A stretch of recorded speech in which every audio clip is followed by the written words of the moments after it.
sa simple na pasulyap-sulyap, magpapapansin sa'yo. Umabot sa palitan ng mga mensahe, kilig na kilig ako. Kumusta, kain na, hello, magandang umaga. Ingat ka, pahinga, huwag kang masyadong magpupuyat pa.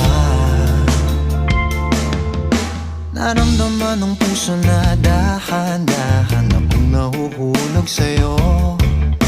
Sa kada araw natin na pag-uusap, meron nang